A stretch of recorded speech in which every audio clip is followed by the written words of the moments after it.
അവസാനം 10 വർഷം കേരളം ഭരിച്ച പിണറായി വിജയൻ നേതൃത്വം കൊടുത്ത CPM ടാർഗറ്റ് ചെയ്ത പ്രധാനപ്പെട്ട 2 നേതാക്കൾ ഷാഫി പറമ്പിലും രാഹുൽ മാങ്കൂട്ടവുമായിരുന്നു.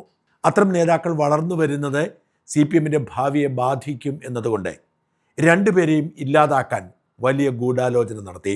പ്രത്യേകിച്ച് ഷാഫി പറമ്പിൽ പാലക്കാട് വിട്ട് വടകരയിലേക്ക് ചെന്നപ്പോൾ CPMൻ്റെ അടിവേരി ഇളകുമോ എന്ന ഭയമുണ്ടായി.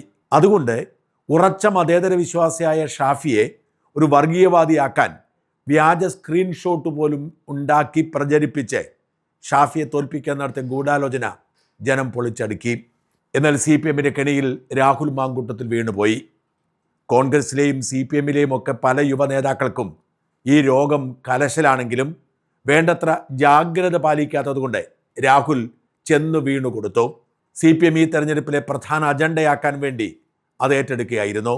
രാജ്യത്ത് നിലവിലുള്ള ഒരു നിയമവും ലംഘിച്ചിട്ടില്ലാത്ത രാഹുൽ മാങ്കൂട്ടത്തെ റേപ്പ് കേസിലെ പ്രതിയാക്കി നാടുനീളെ പ്രദർശിപ്പിച്ച് ജയിലിലടച്ച് പക വീട്ടിയ CPMനോട് രാഹുലിനുണ്ടായ പക ഒരിക്കലും അവസാനിക്കാൻ പോകുന്നില്ല. തെരഞ്ഞെടുപ്പ് അവസാന ഘട്ടത്തിലേക്ക് എത്തിയപ്പോൾ ലക്ഷക്കണക്കിന് മനുഷ്യരെ സ്വാധീനിക്കുന്ന തരത്തിൽ രാഹുൽ ഇറക്കിയ ചില വീഡിയോകൾ CPMന് ഉറക്കം കെടുത്തി. ഈ തെരഞ്ഞെടുപ്പിൽ UDF തരംഗത്തിന് ഏറ്റവും നിർണായകമായി മാറിയ ഘടകങ്ങളിലൊന്ന് രാഹുൽ മാങ്കൂട്ടത്തിലിൻ്റെ വീഡിയോകളും അതിശക്തമായ സോഷ്യൽ മീഡിയ ഇടപെടലുമായിരുന്നു. രാഹുലിനെ പിണറായിയുടെ പോലീസ് കെണിവെച്ച് വീഴ്ത്തി ജയിലിലടച്ചു, ഉപദ്രവിച്ചു എന്ന് വിശ്വസിക്കുന്നവരാണ് മഹാഭൂരിപക്ഷം വരുന്ന പൊതുസമൂഹവും. പിണറായി വിരോധം എന്ന ഈ തെരഞ്ഞെടുപ്പിലെ ഏറ്റവും പ്രധാനപ്പെട്ട ആയുധത്തിന് തീ പിടിച്ചത് വാസ്തവത്തിൽ രാഹുൽ മാങ്കൂട്ടത്തിൽ എന്ന ഒറ്റ വിഷയത്തിലാണ്. തെരഞ്ഞെടുപ്പിന് ശേഷം രാഹുൽ മാങ്കൂട്ടത്തിൽ നിശബ്ദനായിരുന്നു. മന്ത്രിയോ ഒരുപക്ഷെ MLAയോ ഒക്കെ ആകാൻ കഴിയുമായിരുന്ന കേരളത്തിൽ ഏറ്റവും ശക്തമായി അടുത്ത 5 വർഷം നിൽക്കേണ്ട നേതാവാണ് നിശബ്ദനായി കഴിയേണ്ടി വരുന്നത്.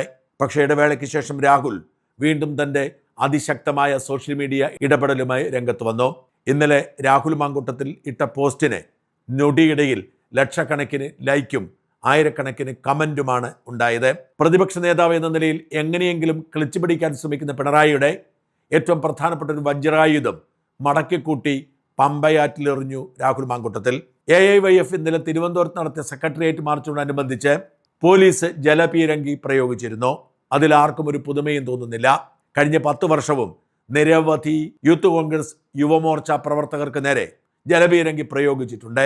രാഹുൽ മാങ്കൂട്ടത്തിലടക്കം നിരപരാധികളായ പലരും പോലീസിൻ്റെ തല്ലേൽക്കുകയും കള്ളക്കേസിൽ ജയിലിൽ കിടക്കുകയും അനേകം തവണ ജലപീരങ്കിക്ക് ഇരയാവുകയും ചെയ്തിട്ടുണ്ട്. പക്ഷെ 10 വർഷം സമരം ചെയ്തിട്ടില്ലാത്ത ഇടതുപക്ഷ വിദ്യാർത്ഥി യുവജന സംഘടനകൾക്ക് ഒരു തല്ല് കിട്ടുമ്പോഴും ഒരു ജലപീരങ്കി വീഴുമ്പോഴും ആകപ്പാടെ ഒരു വെപ്രാളമാണ്. ആ വെപ്രാളം അവരുടെ മനോവീര്യം കെടുത്തുകയും സമരത്തിൽ നിന്ന് പിന്മാറാൻ സാഹചര്യമൊരുക്കും എന്ന് ആശങ്കപ്പെടുകയും ചെയ്യുന്ന സാഹചര്യം കൂടി രൂപപ്പെടുന്നു. അതുകൊണ്ടാണ് ഈ ജലപീരങ്കി പ്രയോഗത്തിലെ വെള്ളം റോഡിൽ നിന്ന് കോരിയെടുത്ത് മലിനജലം പ്രയോഗിച്ച് എന്ന് പറഞ്ഞ് പിണറായി വിജയൻ നേരെ നിയമസഭയിലേക്ക് എത്തുന്നത്.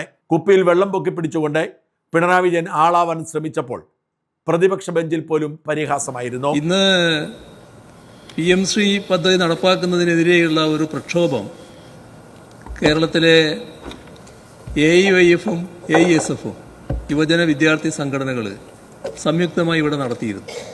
നിയമസഭാ മാർച്ച്. ആ മാർച്ചിനെ നേരിട്ടത് പോലീസ് നേരിട്ടത് അവർ ജലപീരങ്കി ഉപയോഗിച്ചുകൊണ്ടാണ്. ജലപീരങ്കി സാധാരണ നമ്മുടെ സമരങ്ങളിൽ ഉപയോഗിക്കാറുണ്ടല്ലോ. പക്ഷേ വളരെ വിചിത്രമായ ഒരു സംഭവം ഉണ്ടായത് രാവിലെ നമ്മൾ ആരോഗ്യ പ്രശ്നങ്ങളാണല്ലോ ചർച്ച ചെയ്തത്. ഈ വെള്ളമാണ് ഈ ചീറ്റിയത്. ഇത് തീർത്തും കലക്കവെള്ളമാണ്. ഇത്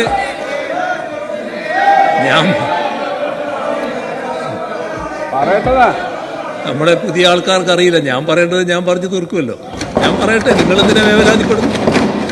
മറുപടി പറയേണ്ടവരവിടെ ഇരിക്കുന്നില്ല, അവർ പറഞ്ഞോളൂല്ലോ. ഇത് കലക്കവെള്ളമാണ്, ഏതോ തോട്ടിൽ നിന്നെടുത്ത വെള്ളമായിരിക്കും.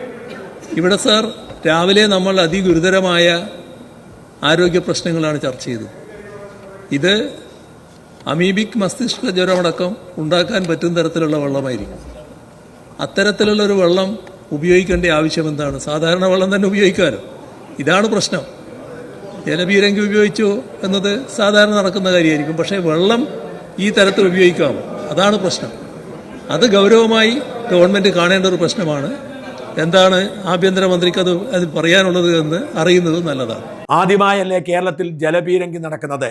നേരത്തെ ഇവിടെ എന്താ ടാങ്കിൽ നിന്നായിരുന്നോ നേരത്തെ പ്രയോഗിച്ചത് എന്നൊക്കെ ചോദിച്ച് രമേശ് ചെന്നിത്തലയും മറുപടി നൽകി. രാവിലെ സെക്രട്ടേറിയറ്റിലേക്ക് AIYFന്റെയും AISFന്റെയും പ്രവർത്തകർ നടത്തിയ ഒരു സമരത്തെ തുടർന്നാണ് അവിടെ ജലപീരങ്കി പ്രയോഗിക്കേണ്ടി വന്നത്. കേരളത്തിൽ ആദ്യമായിട്ടല്ല ജലപീരങ്കി പ്രയോഗിക്കുന്നതെന്ന് മുൻ മുഖ്യമന്ത്രിക്ക് അറിയാവുന്ന കാര്യമാണ്. ബാരിക്കേഡിൻ്റെ പുറത്തേക്ക് ആളുകൾ കയറുമ്പോൾ സ്വാഭാവികമായി പോലീസ് ജലപീരങ്കി പ്രയോഗിക്കാറുണ്ട്. ജലപീരങ്കിക്കുള്ള വെള്ളമെടുക്കുന്നത് കേരള വാട്ടർ അതോറിറ്റിയിൽ നിന്നാണ്. അങ്ങേക്ക് അറിയാവുന്ന കാര്യമാണ്. വാട്ടർ അതോറിറ്റിയിലെ വെള്ളമാണ് പോലീസ് ആ ടാങ്കറിൽ നിറയ്ക്കുന്നത്. ആ വെള്ളം ചീറ്റിച്ച് കഴിഞ്ഞപ്പോഴാണ് അങ്ങ് ഈ പറഞ്ഞതുപോലൊരു സംഭവം ഉണ്ടാകും. ഒന്നുകിൽ പഴയ കാലത്ത് ഈ ടാങ്കറിൽ ഉണ്ടായിരുന്ന അഴുക്കാണോ എന്നറിയില്ല. ഏതായാലും ഈ വെള്ളം കണ്ടാമിനേറ്റഡ് ആണെന്ന് അങ്ങ് പറഞ്ഞതിന് ശരിയാണ്. അപ്പം ഞാനത് പരിശോധിക്കാൻ വേണ്ടി കമ്മീഷണർ ഓഫ് പോലീസിനോട് ആവശ്യപ്പെട്ടിട്ടുണ്ട്. ആ വെള്ളം ലബോറട്ടറിയിലേക്ക് അയച്ചിരിക്കുകയാണ്. ഒരു കാരണവശാലും ഗവൺമെൻറ്റിന് അങ്ങനെ ചിന്തയില്ല. വാട്ടർ അതോറിറ്റിയിലെ വെള്ളം ഉപയോഗിച്ചുകൊണ്ടാണ് വാട്ടർ ക്യാനെ നിറച്ചിട്ടാണ് ജലപീരങ്കി പ്രയോഗിക്കാറുള്ളത്. എല്ലാ കാലഘട്ടവും അങ്ങനെ തന്നെയാണ്, അല്ലാണ്ട് വേറെ എങ്ങൊന്നും എടുക്കില്ല.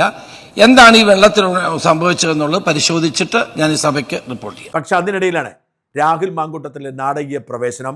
പ്രതിപക്ഷ സമരക്കാരുടെ ദേഹത്തടിച്ച് ജലപീരങ്കിയിലെ വെള്ളം മലിനജലമായിരുന്നു എന്ന് വിജയൻ, നിങ്ങളുടെ ഭരണകാലത്ത് ഞങ്ങളുടെ ദേഹത്തടിച്ചത് പനിനീരോ മിനറൽ വാട്ടറോ അല്ലായിരുന്നു. അന്ന് ഡ്രസ്സിൻ്റെ നിറം മാറിയത് കളർ ഇളകിയതുകൊണ്ടല്ല, പോലീസിന് ലാത്തിയും ഗ്രനേഡും ഏറ്റുവാങ്ങി ഞങ്ങളുടെ ചോര വീണതുകൊണ്ടായിരുന്നു. പ്രതിപക്ഷ യുവജന നേതാക്കളോടാണ്. 10 കൊല്ലത്തിന് ശേഷം ആദ്യമായി തെരുവിലിറങ്ങിയത് കൊണ്ടാണ് ഈ ചൊറിച്ചിൽ. അതങ്ങ് ശീലമായിക്കൊള്ളും സമരാഭിവാദ്യങ്ങൾ. ജലപീരങ്കി പ്രയോഗിക്കുമ്പോഴും ഒറ്റയ്ക്ക് അത് സഹിച്ചുകൊണ്ട് നിൽക്കുന്ന സ്വന്തം ചിത്രം പങ്കുവെച്ചുകൊണ്ട് രാഹുൽ ഇട്ട പോസ്റ്റ് 24 മണിക്കൂർ തികയും മുമ്പ് ലൈക്ക് ചെയ്യപ്പെട്ടത് 68,800 പേരാണ്. 7,100 കമൻറ്റുകളും 3000 ഷെയറും ഉണ്ടായി. ലക്ഷക്കണക്കിന് ആളുകളിലേക്ക് എത്തിയ ഈ ഫേസ്ബുക്ക് പോസ്റ്റിന് പിന്നാലെ പിണറായി വിജയൻ ടാങ്കറിൽ കയറി ജലപീരങ്കി പ്രയോഗിച്ച് വെള്ളം ശേഖരിക്കുന്ന ദൃശ്യങ്ങളൊക്കെ വെച്ച് ട്രോളുകൾ ഇറങ്ങി. അതുകൊണ്ടാണ് പിന്നീട് രാഹുൽ മാങ്കൂട്ടത്തിൽ ഇങ്ങനെ പോസ്റ്റ് ഇട്ടത്. രാജനും വിജയനുമൊക്കെ എത്ര വലിയ കള്ളന്മാരാണ് എന്നതിന് ഇതിൽ വലിയ തെളിവ് വേണോ?